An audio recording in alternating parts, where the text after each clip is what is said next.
উত্তরণ করতে হলে যে বিএনপির মাধ্যমে করতে হবে সেই আস্থা জনগণ রেখেছে এবং সেটার প্রতিফলন আপনারা দেখতে পাচ্ছেন। প্রতিটি জায়গায় জনগণের যে উচ্ছ্বাস, যে ভালোবাসা বিএনপির প্রতি, ধানের শীষের প্রতি, তার প্রতিফলন তো প্রতিনিয়ত ঘটছে। এখন বাকিরা তাদেরও চেষ্টা করা উচিত জনগণের আস্থা গ্রহণ করা। কোনো ধরনের এই উস্কানিমূলক কথা, প্রপাগান্ডার মাধ্যমে, একটা মব ভায়োলেন্সের মাধ্যমে একটা একটা টক্সিক একটা অ্যাটমসফিয়ার গড়ে তোলার যে ইচ্ছা, যে প্রবণতা, সেখান থেকে বেরিয়ে এসে গণতন্ত্রের পথে জনগণের আস্থা ছাড়া কোনো কেউ গণতন্ত্রের পথটা সুগম হবে না। সুতরাং আমি আশা করি তারা সেই পথে আসবে। এগুলোকে এত গুরুত্ব দেওয়ার কিছু না, এটা নতুন কিছু না। নির্বাচনের ছোটখাটো ঘটনা ঘটে থাকে। সুতরাং এইগুলো নিয়ে আমাদের কোনো মাথা ব্যথা নাই। তবে বিএনপির পক্ষ থেকে আমি তো আগেই বলেছি, আমরা রাজনৈতিক সংস্কৃতিতে পরিবর্তন চাই, সহনশীলতা চাই, পরস্পরের প্রতি সম্মানবোধ চাই এবং শান্তি চাই।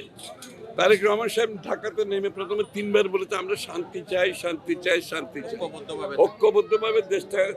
এখানে সবাই এই জায়গাটা ঐক্যবদ্ধ থাকতে হবে। স্থিতিশীলতা, শান্তি, সহনশীলতা, পরস্পরের প্রতি সম্মানবোধ, এই সংস্কৃতির বাংলাদেশের রাজনীতিতে আনার জন্য বিএনপির পক্ষে আমরা সর্বোচ্চ চেষ্টা চালিয়ে যাচ্ছি।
সামনে দেখা দাও, সামনে দেখা দাও।